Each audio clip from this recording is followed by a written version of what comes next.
Votre chien hurle, gratte la porte, détruit tout dès que vous fermez la porte. Il ne supporte pas une seconde sans vous. Vous pensez qu'il est trop attaché ou mal éduqué? La vérité est bien plus profonde. Et si ce n'était pas un caprice, mais une détresse neurologique que vous alimentez sans le savoir? Aujourd'hui, nous allons décortiquer le mécanisme exact de l'anxiété de séparation et vous donner un protocole d'urgence pour que votre chien apprenne à rester seul sans souffrir. Vous allez comprendre pourquoi les méthodes classiques, ignorer, punir, rassurer, aggravent le problème. Vous allez découvrir le vrai déclencheur de la panique chez votre chien. Et surtout, vous allez repartir avec 3 techniques concrètes, étape par étape, avec les mots exacts à dire et les gestes à faire. Ce n'est pas de la théorie, c'est ce qui fonctionne, validé par la science et des centaines de cas. La croyance la plus répandue chez les propriétaires de chiens anxieux est qu'il faut montrer qui est le chef ou ne pas céder. On vous dit de partir sans dire au revoir, de rentrer sans le regarder, de l'ignorer jusqu'à ce qu'il se calme. Résultat, votre chien devient encore plus paniqué. Pourquoi? Parce que vous traitez une détresse émotionnelle comme un problème de désobéissance. Vous essayez de régler une crise cardiaque avec un régime. Le chien n'essaie pas de vous manipuler. Il est en survie. Son cerveau limbique, l'amygdale, prend le contrôle et la partie rationnelle, le cortex, s'éteint. Il ne peut pas apprendre. Il ne peut pas se calmer tout seul. Le faux paradigme du caprice vient d'une mauvaise interprétation de la hiérarchie chez le chien. On pense que le chien fait une crise pour obtenir de l'attention. En réalité, les études en cognition canine, notamment les travaux de Horwitz sur les cas extrêmes, montrent que l'anxiété de séparation est un trouble panique authentique. Le chien montre des signes physiologiques de stress, cortisol élevé, rythme cardiaque accéléré, hyperventilation, dès les premiers signes de départ du propriétaire. Ce n'est pas un choix, c'est une réponse automatique, ancrée dans la biologie. Le mécanisme caché derrière l'anxiété de séparation s'appelle la sensibilisation. Plus votre chien vit l'expérience de votre départ de manière traumatique, plus son cerveau associe vos préparatifs, prendre les clés, mettre son manteau, à la panique. Chaque fois que vous partez, vous renforcez le circuit de la peur. Votre chien n'apprend pas que vous revenez. Il apprend que votre départ est une menace. Pour briser ce cycle, il faut reprogrammer son cerveau en dessous du seuil de panique en utilisant le contre-conditionnement et la désensibilisation systématique. Prenons l'exemple de Sophie, 34 ans, infirmière à Lyon. Son chien, un croisé berger de 3 ans nommé Oscar, détruisait tout quand elle partait au travail. Les voisins se plaignaient des aboiements. Sophie avait tout essayé. La cage, Oscar hurlait dedans, les jouets d'occupation, il les ignorait. Les promenades avant de partir, ça ne changeait rien. Un jour, elle a filmé Oscar avec une caméra. La vidéo montrait que, dès qu'elle prenait son sac, Oscar commençait à trembler et à baver. Quand elle fermait la porte, il grattait frénétiquement le bois jusqu'à se blesser les pattes. Sophie était dévastée. Elle pensait que c'était de sa faute, qu'elle l'avait trop gâté. Sophie est venue me voir. Je lui ai d'abord fait comprendre que ce n'était pas de sa faute. Oscar avait un vrai trouble. Il ne se sentait pas en sécurité sans elle. Mais la bonne nouvelle, c'est qu'on peut réparer ça. On a mis en place un protocole d'urgence. D'abord, on a identifié le seuil de panique d'Oscar. À partir de quel moment il commençait à stresser? Pas quand Sophie fermait la porte, non. Quand elle prenait son manteau. Le déclencheur était beaucoup plus tôt qu'elle ne le pensait. On a donc travaillé à partir de là. La première technique, le départ fantôme. Sophie devait prendre son manteau 3 fois par jour sans partir. Elle le mettait, le gardait 2 secondes, puis l'enlevait, sans rien dire. Pendant ce temps, elle donnait à Oscar une friandise de très haute valeur, du fromage par exemple. L'idée était de casser l'association manteau et départ terrible et de la remplacer par manteau et fromage génial. Au bout de quelques jours, Oscar arrêtait de trembler quand elle prenait son manteau. Il attendait même le fromage avec impatience.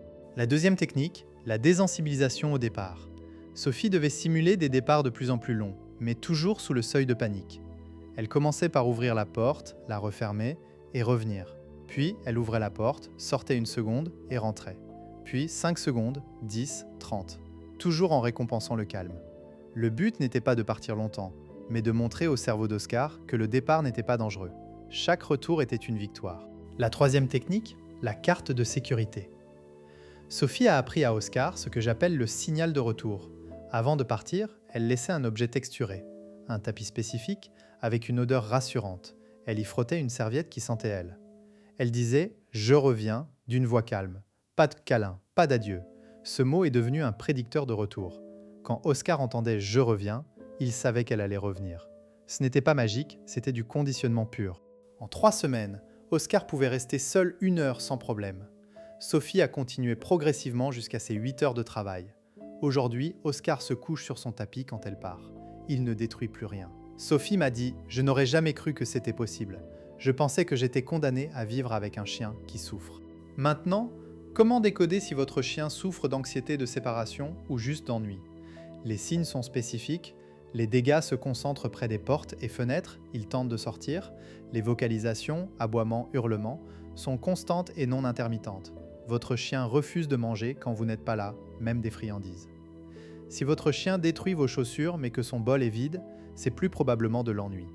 S'il gratte la porte jusqu'au sang, c'est de l'anxiété. Un autre indice, votre chien vous suit partout dans la maison avant de partir.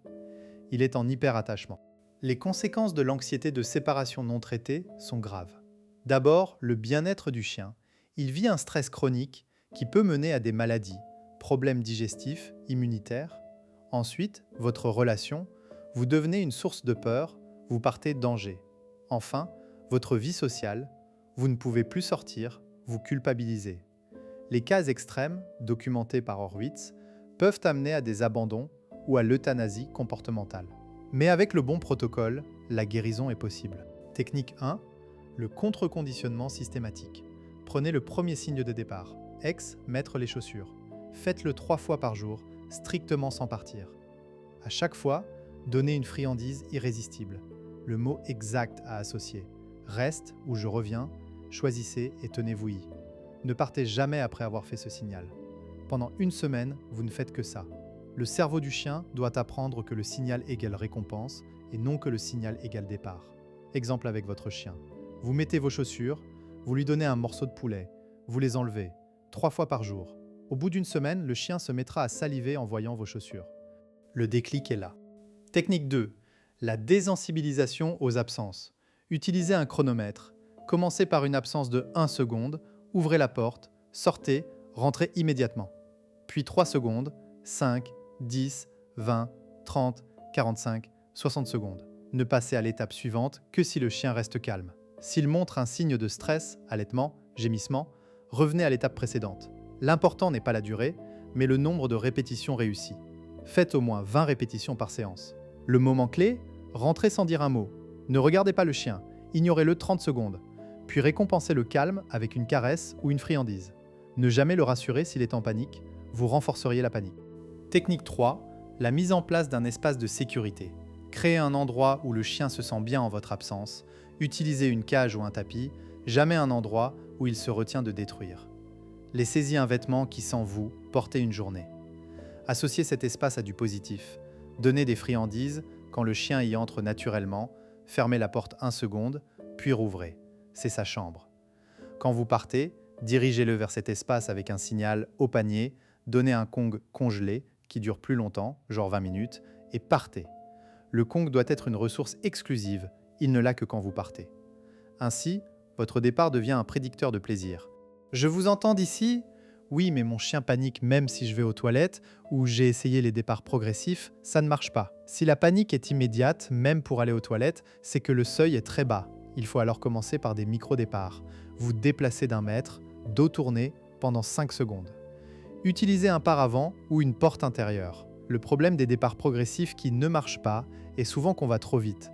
On passe de 1 à 5 minutes alors que le chien n'a pas intégré les 10 secondes. Sois strict, ne dépassez pas le seuil. Vous pouvez aussi utiliser une caméra pour observer discrètement. Autre objection, et si je dois partir pour une urgence? Dans ce cas, faites de l'exercice intense avant sans créer de stress, laissez des jouets d'occupation et ne culpabilisez pas. Votre chien peut survivre à une fois. Mais dès que possible, reprenez le protocole. Réparer l'anxiété de séparation n'est pas un luxe. C'est une nécessité pour le bien-être de votre chien et pour votre tranquillité. Vous n'avez pas à choisir entre votre vie sociale et la santé mentale de votre compagnon. Avec les 3 techniques que je viens de vous donner, contre-conditionnement, désensibilisation, espace de sécurité, vous avez une boîte à outils concrète. Commencez ce soir. Prenez vos chaussures, donnez une friandise, ne partez pas. Répétez. La science a prouvé que ça marche. Maintenant, c'est à vous. Si cet épisode vous a été utile, abonnez-vous, laissez un commentaire avec votre progression et activez la cloche pour ne pas rater le prochain protocole.